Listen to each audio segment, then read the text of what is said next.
We're looking forward to going over there to Oral Roberts. I think it could develop into a rivalry. Being so close, it's our closest Southland Conference opponent. Of course, to create a rivalry, what you have to do is you have to beat them. And hopefully we'll do that on the road on Tuesday. Like Steve said, they've got two really good players, actually three. Their third player has been out the last 2 games with an eye injury. Sean Glover, transfer from Utah, he can really play also. So they've got a big 3 over there, and they're really talented. But I feel like we have a good game plan going in over there. And if we play as hard as we did on Saturday, we've got a chance. Now, going back to the Thursday game, I didn't feel like our guys came out and played very hard, to be honest. And as coaches, we kind of sensed it in the locker room before the game. And Coach Finley, if any of you guys know him on the sidelines, you probably see Coach Finley and some of his expletives on the sidelines. He sensed it before the game started. It was his scouting report. And so it wasn't for a lack of effort from the coaching staff. We all sensed it. Coach Finley got into him. Coach Williamson came right behind him, got into him. We thought we had them fired up. They just came out and we kind of laid an egg. We waited too long to turn it on. In the second half, with about 7.5 minutes to go, we found ourselves down 13. And as you know, no matter who you're playing in college basketball, down 13 with 7 minutes to go, it's tough to come back from it. I felt our guys turned it on. We played hard. We just made a couple mistakes down 3 down the stretch. On to Saturday, I was proud of our guys the way they played. I thought we had no choice but to bounce back and play hard on Saturday, and we did that. Took a lead late against Sam Houston State. We had the ball up 2, up 1 late in the game.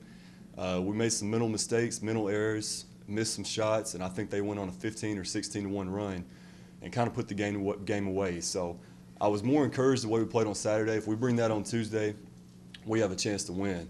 Now looking at the overall picture here and what we got to do to get in the Southland Conference tournament, because, you know, the Southland Conference is a 1-bid league.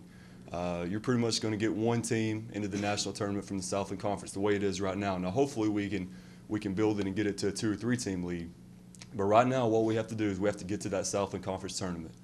Once we get to that conference tournament, all bets are off. And if you win 4 games or win 3 games, depending on the seed, you're in the national tournament. So right now, that is our goal, is to get to the Southland Conference tournament. And right now, we're 3 games ahead of Lamar with 5 to play. So we're in pretty good shape right now, but we control our own destiny, and we don't want to leave it up to someone else to falter. We want to be the ones that get on a roll going into the conference tournament. So that's kind of where we're at right now. Our guys, even though we've lost 4 in a row, our guys are still with us. We had one of the best practices of the year this morning. Really good practice at 6 a.m., best morning practice of the year. So I'm excited about this game. I'm still excited about this team, and I hope you guys are too. You guys have any questions for me? Everybody good? Yes, ma'am. Still have his purple nail polish on? You know what? I'll have to get back to you on that one. I'm not sure. You know, he tried to coerce me into getting mine done, and Coach Finley, and we weren't going for it. Coach Finley actually got a pedicure, believe it or not. So next time okay, all right, there you go. So next time y'all see Coach Finley, y'all can kind of give him a little heck about that. But I don't know. I don't know if it's worn off yet or not. Also, I forgot to mention that was a really good event. Samaritan's Feet for a really good cause, and we didn't do that just to do it. It raised awareness for kids without shoes, and there's a lot of good organizations out there for that. Also, the Pink Zone event on Saturday I thought was very well put together. This is my 3rd different college. I played at Hendrix, I coached at SAU, and then here. And we've had a Pink Zone game everywhere I've been, and this is by far the best one that's been put on. So I thought our athletic staff did a really good job with that, and even though we came up short, it was fun to be a part of that. So anybody else? All right, well, I'm going to hit the road myself recruiting. I appreciate you having me. Thank you.